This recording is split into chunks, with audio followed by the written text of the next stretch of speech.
ಇನ್ನು ನೆಕ್ಸ್ಟ್ ಮೈಸೂರು ಸ್ಟೋರಿಯನ್ನು ಒಂದು ಕಡೆ ನೋಡೋಣ. ಕಾಂಗ್ರೆಸ್ ಪಾಳಯದಲ್ಲಿ ನಾಯಕತ್ವ ಬದಲಾವಣೆಯ ಚರ್ಚೆ ಈಗಲೂ ಕೂಡ ಇದೆಯಲ್ಲ. ಇದೇ ವಿಚಾರ ಸಂಬಂಧ ಕುರ್ಚಿಯ ಸಮರದ ಮಧ್ಯೆ ಸಿಎಂ ಅವರನ್ನ ಭೇಟಿಯಾಗಿರೋದು KN ರಾಜಣ್ಣ ಅವರು.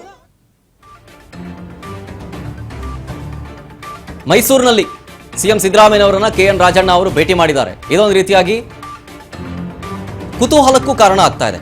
ಮೈಸೂರಿನಲ್ಲಿರುವಂತಹ ಸಿಎಂ ಸಿದ್ದರಾಮಯ್ಯ ಅವರ ನಿವಾಸಕ್ಕೆ KN ರಾಜಣ್ಣ ಅವರು ಬಂದು ಭೇಟಿಯನ್ನು ಕೊಟ್ಟು ಮಾತುಕತೆ ನಡೆಸಿದ್ದಾರೆ. ಟಿಕೆ ಲೇಔಟ್ನಲ್ಲಿದೆ. ಟಿಕೆ ಲೇಔಟ್ ನಲ್ಲಿರುವಂತಹ ಸಿಎಂ ಸಿದ್ದರಾಮಯ್ಯ ಅವರ ನಿವಾಸ. ಒಂದು ಕಡೆ ನಾಯಕತ್ವ ಬದಲಾವಣೆಯ ಚರ್ಚೆ ಈಗಲಿಂದಲ್ಲ ಬಿಡಿ, 1.5 ವರ್ಷ 2 ವರ್ಷದಿಂದಲೂ ಕೂಡ ಇದೆ.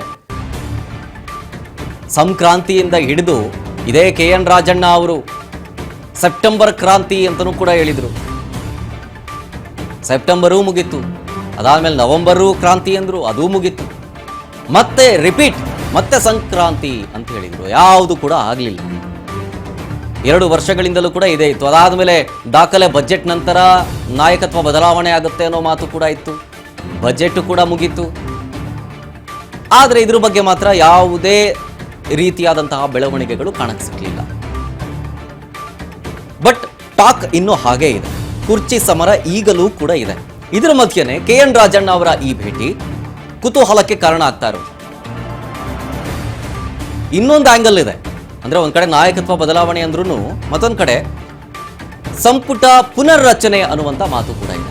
ಈಗ ಆಲ್ರೆಡಿ ಮಂತ್ರಿ ಸ್ಥಾನವನ್ನ ಕಳ್ಕೊಂಡಿದ್ದಾರೆ KN ರಾಜಣ್ಣ ಅವರು. ಸೊ ಹಾಗಾಗಿ ಮತ್ತೆ ಏನಾದ್ರೂ ಕ್ಯಾಬಿನೆಟ್ ರಿಶಫಲ್ ಮಾಡಿದ್ರೆ ನನ್ನನ್ನು ಪರಿಗಣಿಸಿ ಅಂತ ಹೇಳಕ್ ಬಂದಿರಬಹುದು. ಈ ರೀತಿಯ ಚರ್ಚೆಗೂ ಕೂಡ ರಾಜಕೀಯ ಪಡಸಾಲಿಗಳಾಗ್ತದೆ.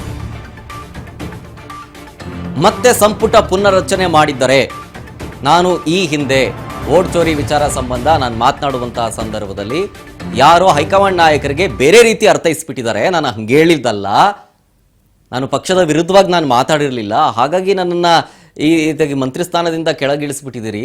ಈಗ ಅಟ್ಲೀಸ್ಟ್ ನೆಕ್ಸ್ಟ್ ಸಂಪುಟ ಪುನರ್ರಚನೆ ಮಾಡಿದ್ರೆ ನನ್ನನ್ನು ಕೂಡ ಮತ್ತೊಮ್ಮೆ ಪರಿಗಣಿಸಿ ಅಂಥೇಳಿ ಮಾತನಾಡೋದಕ್ಕೆ ಬಂದಿದ್ದಾರೆ ಅಂತ ರಾಜಕೀಯ ಲೆಕ್ಕಾಚಾರಗಳು ಅಥವಾ ಒಂದಷ್ಟು ರಾಜಕೀಯ ಪಂಡಿತರು ಹೇಳುವಂಥ ಮಾತುಗಳು. ಬಟ್ ಗೊತ್ತಿಲ್ಲ, ಸಿಎಂ ಬದಲಾಗಲೂಬಹುದು, ಬದಲಾಗದೆಯೂ ಇರಬಹುದು. ಮೈಸೂರಿನಲ್ಲಿ ಮಾಜಿ ಸಚಿವ KN ರಾಜಣ್ಣ ಅವರು ಹೇಳಿರೋದು ಹಿಂಗೆ: ನಾಯಕತ್ವ ಬದಲಾವಣೆ ಗೊಂದಲಕ್ಕೆ ಹೈಕಮಾಂಡ್ ತೆರೆ ಎಳೆಯಬೇಕು. ಹೈಕಮಾಂಡ್ ವಿಳಂಬ ಮಾಡದೇನೆ ಬೇಗ ನಿರ್ಧಾರವನ್ನ ಕೈಗೊಳ್ಳಬೇಕು. ಸಿಎಂ ಸ್ಥಾನ ಬದಲಾಗದಿದ್ದರೆ ಸಂಪುಟ ಪುನರ್ರಚನೆಗೆ ಅವಕಾಶವನ್ನ ಕಲ್ಪಿಸಬೇಕು. ನೋಡಿ, ಇದೇ ಹೇಳಿದ್ರು. ಎಲ್ಲಾ ಗೊಂದಲಗಳನ್ನು ಹೈಕಮಾಂಡ್ ಆದಷ್ಟು ಬೇಗ ಪರಿಹರಿಸಿಕೊಡ್ಬೇಕು. ಸುಮ್ಮನೆ ಇದು ಡ್ರ್ಯಾಗ್ ಮಾಡ್ದಂಗೆ ಆಗ್ತಾ ಇದೆ ಅಂತ ಹೇಳಿ ಮಾಜಿ ಸಚಿವ KN ರಾಜಣ್ಣ ಅವರು ಮೈಸೂರಿನಲ್ಲಿ ಹಿಂಗಂದ್ರು. ಏನಿಲ್ಲ, ಈಗ CM ಏನ್ ಹೇಳಿದ್ದಾರೆ, ಹೈಕಮಾಂಡ್ನವ್ರು ಹೇಳ್ದಂಗೆ ನಾನು ನಡ್ಕೊಳ್ತೀನಿ ಅಂತ ಹೇಳಿದ್ದಾರೆ ಅಷ್ಟೇ. ಅಂತಿಮವಾಗಿ ಹೈಕಮಾಂಡ್ನವರು ಏನು ನಿರ್ಣಯ ಮಾಡ್ತಾರೆ ಮಾಡಬೇಕು. ನಾನು ಕೂಡ ಹೈಕಮಾಂಡ್ ಒತ್ತಾಯ ಮಾಡೋದು, ಈ ಗೊಂದಲ ಆದಷ್ಟು ಜಾಗ್ರತೆ ನಿವಾರಣೆ ಆಗಬೇಕು.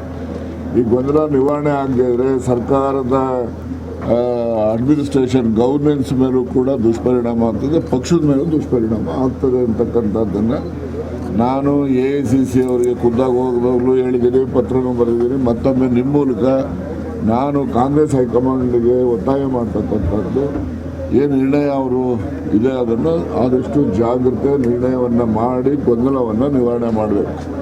ಏನು ನಿವಾರಣೆ ಮಾಡ್ತಕ್ಕಂಥದ್ದು ಅವರು ಅಥವಾ ಇವರಿಗೆ ಮುಕ್ತವಾಗಿ ಕ್ಯಾಬಿನೆಟ್